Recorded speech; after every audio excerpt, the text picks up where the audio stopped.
que hablar de que precisamente esta obra la hace un escultor manizaleño. Él se llama Luis Guillermo Vallejo Vargas, el maestro aún vive, él vive aquí en Manizales.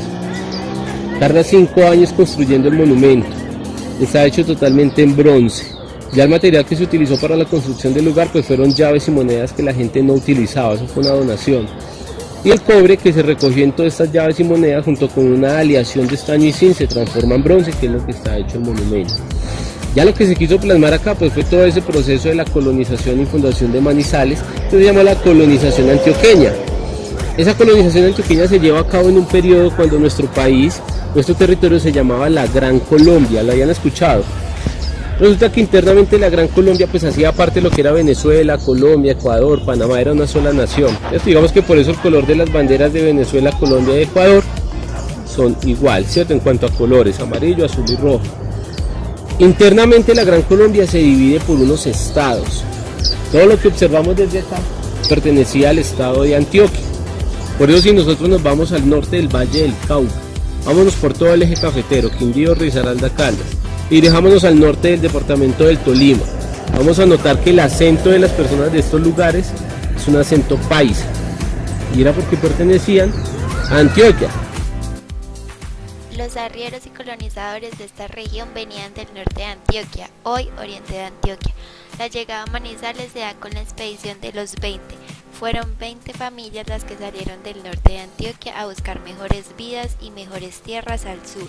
A Manizales llegaron 12 de esas familias, quienes ingresan por el norte de Caldas, Salamina, Aguadas, Neira, Pácora, Aranzazu, hasta la zona vereda Cuchilla del Salado. Esa era la ruta de la colonización de la época. El monumento se divide en dos partes. La primera se llama agonía. La agonía simboliza el dolor y el sufrimiento de todas estas familias para llegar a este territorio. Esto ya que Manizales se ubica en una zona montañosa. Ahora lo que se tiene en esta parte es el medio de transporte que en la arriería de la época usaban. Ellos usaban dos medios, los bueyes y las mulas. Los bueyes, por la contextura y la fuerza que tienen, los utilizaban para el transporte de carga pesada. La turega consistía en un buey adelante y uno atrás, separados por dos troncos de madera, en el cual se llevaban los materiales para la construcción de la ciudad y el trasteo. Lo que hace Luis Guillermo es plasmar los lugares más representativos y emblemáticos de la ciudad. Entre ellos están, principalmente, la Catedral Basílica Metropolitana Nuestra Señora del Rosario de la Virgen de Chiquinquirá, de Manizales. Es la más alta de Colombia, con 113 metros de altura y con capacidad de 5.000 fieles. Torre del antiguo cable aéreo. Para la época fue el más largo del mundo, con una distancia de 73 kilómetros que comunicó a Manizales con Mariquita. Palacio de la Gobernación de Caldas. Es el segundo más bonito arquitectónicamente en Colombia. Antigua estación del ferrocarril. Actualmente es la Universidad Autónoma de Manizales. Pila o fuente de fundadores. Primer sistema de acueducto de la ciudad.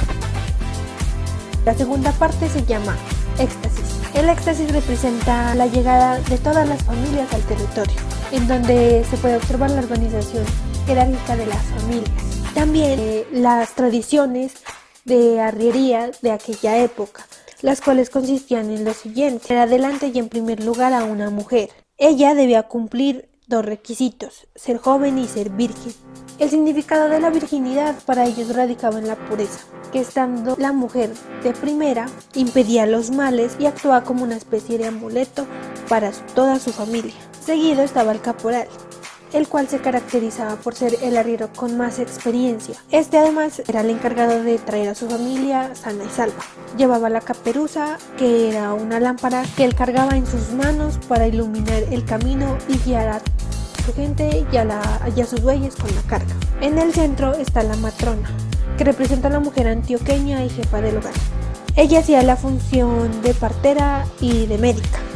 Además, ellas se casaban muy jóvenes y tenían muchos hijos.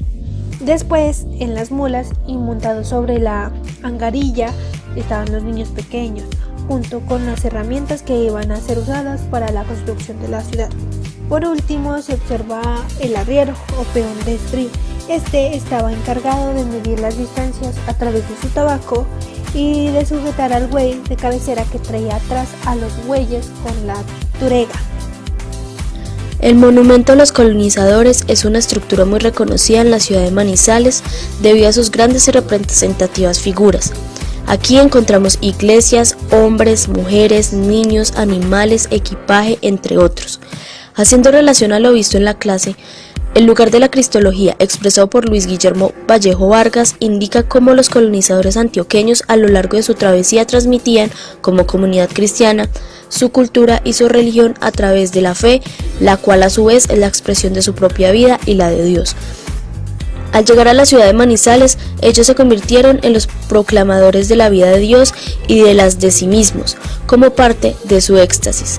El haber pasado por un viaje largo y agotador que trajo consigo agonía les provocó el sentimiento de esperanza hacia su religión, aferrándose a su fe y comenzando a transmitir la voluntad del Creador.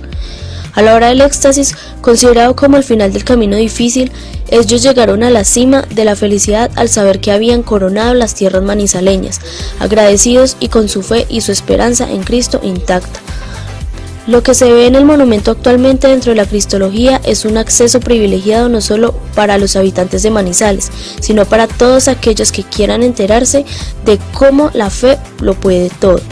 Este acceso público y histórico que muestra la agonía y el éxtasis de los colonizadores es una potencia que expresa la libertad, la solidaridad y la esperanza de la comunidad antioqueña en su logro de llegar a nuevas tierras y transmitir el lenguaje y los conocimientos de su cultura, de su fe en Cristo y de su religión.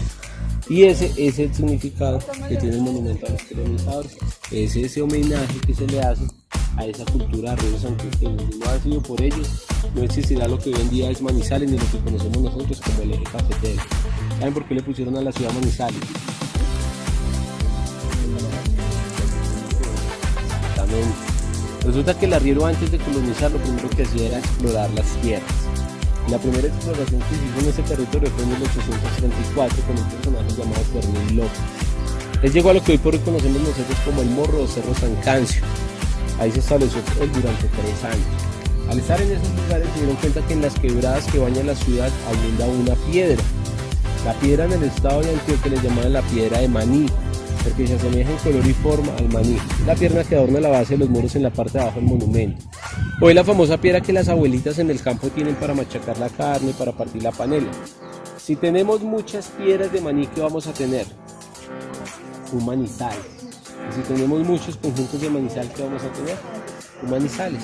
El nombre de la ciudad viene por el conjunto de la piedra de maní. Y ahí se le otorga la quebrada como la quebrada Manizales. Y ahí es donde surge el nombre de la ciudad, Manizales. Preguntas, dudas, inquietudes. Contaba al principio, mi nombre es Freddy García, yo soy el guía y pues el encargado del monumento a los colonizadores.